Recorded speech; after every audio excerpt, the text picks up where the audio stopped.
Statement. The Prime Minister. Thank you, Mr. Speaker. Today, the government acts on the democratic will of the British people, and it acts too on the clear and convincing position of this House. A few minutes ago in Brussels, the United Kingdom's permanent representative to the EU handed a letter to the President of the European Council on my behalf, confirming the government's decision to invoke Article 50 of the Treaty on European Union. The Article 50 process is now underway, and in accordance with the wishes of the British people, the United Kingdom is leaving the European Union. This is an historic moment from which there can be no turning back. Britain is leaving the European Union. We are going to make our own decisions and our own laws. We are going to take control of the things that matter most to us. And we are going to take this opportunity to build a stronger, fairer Britain, a country that our children and grandchildren are proud to call home. That is our ambition and our opportunity.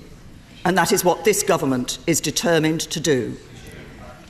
Mr. Speaker, at moments like these, great turning points in our national story, the choices we make define the character of our nation. We can choose to say the task ahead is too great. We can choose to turn our face to the past and believe it can't be done. Or we can look forward with optimism and hope and to believe in the enduring power of the British spirit.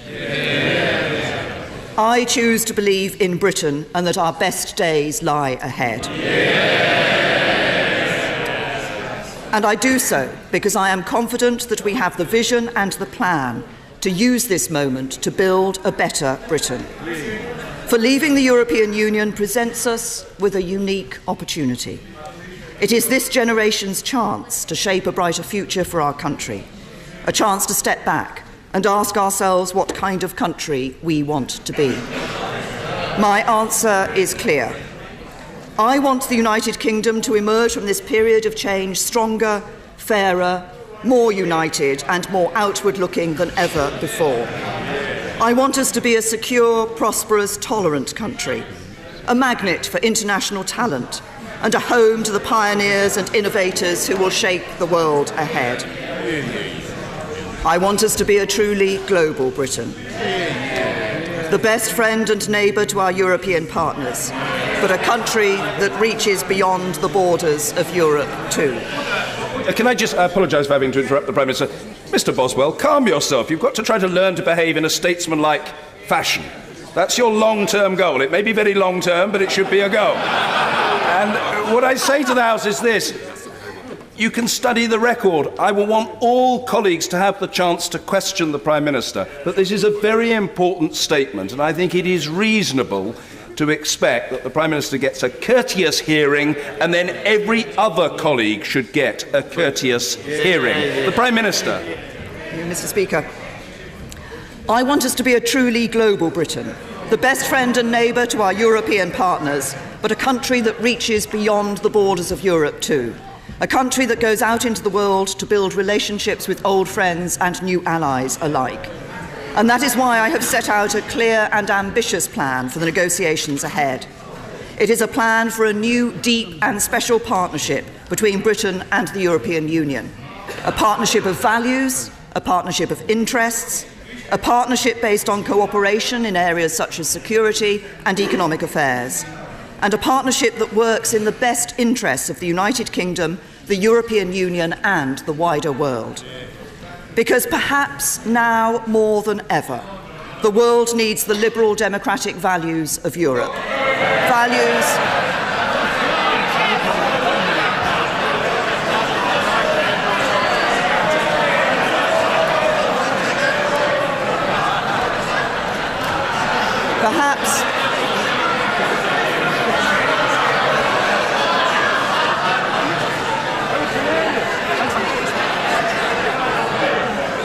Perhaps now more than ever, the world needs the liberal democratic values of Europe, values that the United Kingdom shares.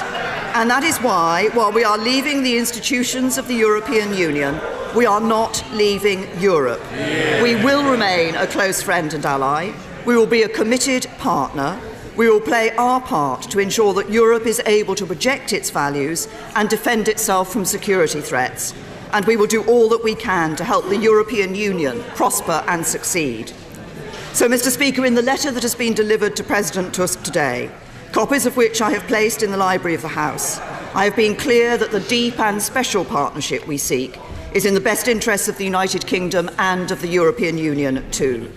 I have been clear that we will work constructively in a spirit of sincere cooperation to bring this partnership into being. And I have been clear that we should seek to agree the terms of this future partnership alongside those of our withdrawal within the next 2 years. I am ambitious for Britain, and the objectives I've set out for these negotiations remain. We will deliver certainty wherever possible so that business, the public sector and everybody else has as much clarity as we can provide as we move through the process. It is why tomorrow we will publish a white paper confirming our plans to convert the acquis into British law so that everyone will know where they stand. And it's why I've been clear that the government will put the final deal that is agreed between the UK and the EU to a vote in both Houses of Parliament before it comes into force.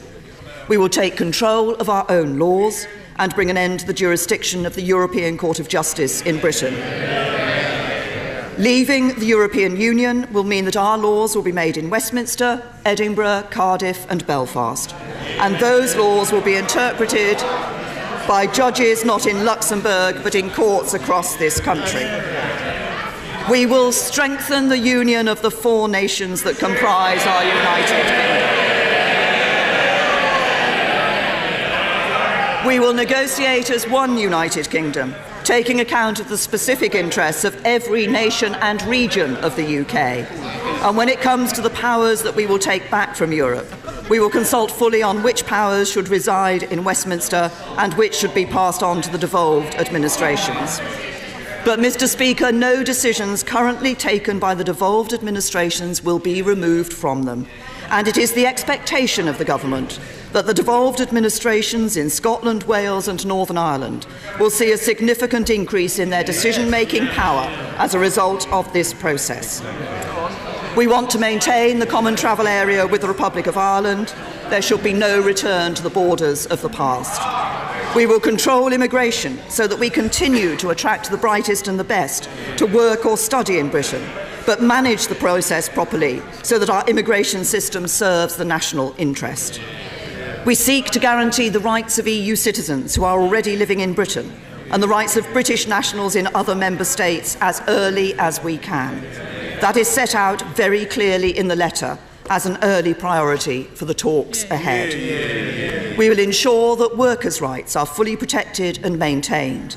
Indeed, under my leadership, not only will the government protect the rights of workers, but we will build on them. We will pursue a bold and ambitious free trade agreement with the European Union that allows for the freest possible trade in goods and services between Britain and the EU's member states, that gives British companies the maximum freedom to trade with and operate within European markets, and that lets European businesses do the same in Britain. Because European leaders have said many times that we cannot cherry-pick and remain members of the single market without accepting the 4 freedoms that are indivisible. We respect that position, and as accepting those freedoms is incompatible with the democratically expressed will of the British people, we will no longer be members of the single market. We are going to make sure that we can strike trade agreements with countries from outside the European Union too. Because important though our trade with the EU is and will remain, it is clear that the UK needs to increase significantly its trade with the fastest growing export markets in the world. We hope to continue to collaborate with our European partners in the areas of science, education, research and technology, so that the UK is one of the best places for science and innovation. We seek continued cooperation with our European partners in important areas such as crime, terrorism and foreign affairs. And it is our aim to deliver a smooth and orderly Brexit, reaching an agreement about our future partnership by the time the 2-year Article 50 process has concluded, then moving into a phased process of implementation in which Britain, the EU institutions and member states prepare for the new arrangements that will exist between us. Mr. Speaker, we understand that there will be consequences for the UK of leaving the EU. We know that we will lose influence. We know that we will lose influence over the rules that affect the European economy. We know that UK companies that trade with the EU will have to align with rules agreed by institutions of which we are no longer a part, just as we do in other overseas markets, and we accept that. However, we approach these talks constructively, respectfully, and in a spirit of sincere cooperation. For it is in the interests of both the United Kingdom and the European Union that we should use this process to deliver our objectives in a fair and orderly manner. It is in the interests of both the United Kingdom and the European Union that there should be as little disruption as possible. And it is the interests of both the United Kingdom and the European Union that Europe should remain strong, prosperous and capable of projecting its values in the world. At a time when the growth of global trade is slowing and there are signs that protectionist instincts are on the rise in many parts of the world, Europe has a responsibility to stand up for free trade in the interests of all our citizens. With Europe's security more fragile today than at any time since the end of the Cold War, weakening our cooperation and failing to stand up for European values would be a costly mistake. Our vote to leave the EU was no rejection of the values that we share as fellow Europeans. As a European country, we will continue to play our part in promoting and supporting those values during the negotiations and once they are done. We will continue to be reliable partners, willing allies and close friends. We want to continue to buy goods and services from the EU and sell them ours. We want to trade with them as freely as possible and work with one another to make sure we are all safer, more secure and more prosperous through continued friendship. Indeed, in an increasingly unstable world, we must continue to forge the closest possible security cooperation to keep our people safe. We face the same global threats from terrorism and extremism. That message was only reinforced by the abhorrent attack on Westminster Bridge and this place last week. So there should be no reason why we should not agree a new deep and special partnership between the UK and the EU that works for us all. Mr. Speaker, I know that this is a day of celebration for some and disappointment for others. The referendum last June was divisive at times. Not everyone shared the same point of view or voted the same way. The arguments on both sides were passionate. But, Mr. Speaker, when I sit around the negotiating table in the months ahead, I will represent every person in the United Kingdom, young and old, rich and poor, city, town, country, and all the villages and hamlets in between. And yes, those EU nationals who have made this country their home. And it is my fierce determination to get the right deal for every single person in this country. For as we face the opportunities ahead of us on this momentous journey, our shared values, interests and ambitions can and must bring us together. We all want to see a Britain that is stronger than it is today. We all want a country that is fairer so that everyone has the chance to succeed. We all want a nation that is safe and secure for our children and grandchildren. We all want to live in a truly global Britain that gets out and builds relationships with old friends and new allies around the world. These are the ambitions of this government's plan for Britain, ambitions that unite us so that we are no longer defined by the vote we cast, but by our determination to make a success of the result. We are one great union of people and nations with a proud history and a bright future. And now that the decision to leave has been made and the process is underway, it is time to come together. For this great national moment needs a great national effort, an effort to shape a stronger future for Britain. So let us do so together. Let us come together and work together. Let us together choose to believe in Britain with optimism and hope. For if we do, we can make the most of the opportunities ahead. We can together make a success of this moment. And we can together build a stronger, fairer, better Britain a Britain our children and grandchildren are proud to call home. I commend this statement to the House.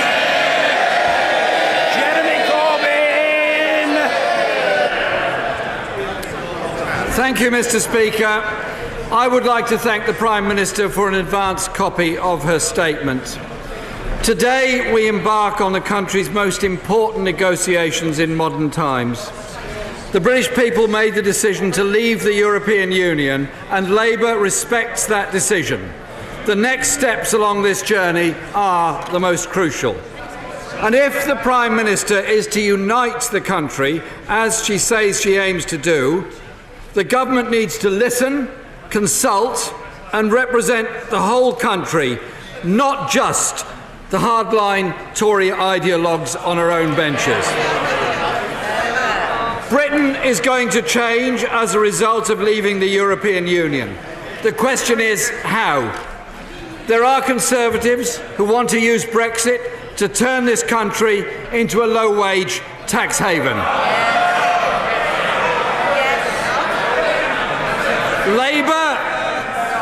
Labour is determined to invest in a high-skill, high-tech, high-wage future to rebuild and transform Britain so that no one and no community is left behind. Mr. Speaker, the direction the Prime Minister is threatening to take this country in is both reckless and damaging. And Labour will not give this government a free hand to use Brexit to attack rights, protections and cut services, or create a tax dodger's paradise. So let me be clear, Mr. Speaker. The Prime Minister says that no deal is better than a bad deal. But the reality is, no deal is a bad deal. Less than a year ago, the Treasury estimated that leaving the European Union on World Trade Organization terms would lead to a 7.5% fall in our GDP and 45 billion loss of tax receipts. Has the Treasury updated those figures, or do they still stand? If updated, can they be published? If not, what deal could be worse than those consequences of no deal? It would be a national failure of historic proportions if the Prime Minister comes back from Brussels without having secured protection for jobs and living standards. So we will use every parliamentary opportunity to ensure this government is held to account at every stage of the negotiations. Mr. Speaker, we all have an interest in ensuring the Prime Minister gets the best deal for this country. To safeguard jobs, living standards, we do need full access to the single market. The Secretary of State for exiting the EU seems to agree on this. He stated in this House on the 24th of January, the government plan is, and I quote, a comprehensive free trade agreement and a comprehensive customs agreement that will deliver the exact same benefits as we have. So that is what they pledged. So will the Prime Minister confirm today that she intends to deliver a trade and customs agreement with the exact same benefits? The same goes for protecting workers' rights and environmental standards, protecting Britain's nations and regions, protecting Britain's financial sector and services, and making sure there is no return to a hard border in Northern Ireland. And when, Mr. Speaker, does she expect to be able to guarantee the rights of all those EU nationals who live, work and make such a massive and welcome contribution to this country? And for those British nationals who live or in all parts of the European Union, including guaranteeing that their UK pensions will not be frozen post-Brexit. Mr. Speaker, Brexit would be a huge task for any government, yet so far they seem utterly complacent about the scale of the task ahead. The government ministers can't make up their minds about the real objective. The Foreign Secretary, he's here today, said in October, our policy is having our cake and eating it. How apposite from the Foreign Secretary. Today, the Chancellor on BBC Radio 4 said we can't have our cake and eat it. Maybe they should get together and talk about it. These, at one level, Mr. Speaker, might seem like flippant exchanges from ministers, but they do reflect serious differences about Britain's negotiating aims. The government must speak with a united voice. However, the Foreign Secretary is the same man who promised our National Health Service £350 million a week once we left the EU. Now he believes that leaving the EU without a deal would be perfectly okay. It would not be perfectly okay. It would damage our economy and people's living standards. Will the Prime Minister confirm that she rejects such complacency? Labour has set out our test for this government's Brexit negotiations. And we will use all means possible to make sure we hold this government to their word on full access to the single market, on protecting Britain from being dragged into a race to the bottom, and ensuring our future relationship with the European Union is strong and cooperative, a relationship where we can work together to bring prosperity and peace to our continent. If the Prime Minister can deliver a deal that meets our tests, that will be fine. We'll back her. More than ever, Britain needs a government that will deliver for the whole country, not just a few. And that is the ultimate test of the Brexit deal that the Prime Minister must now secure.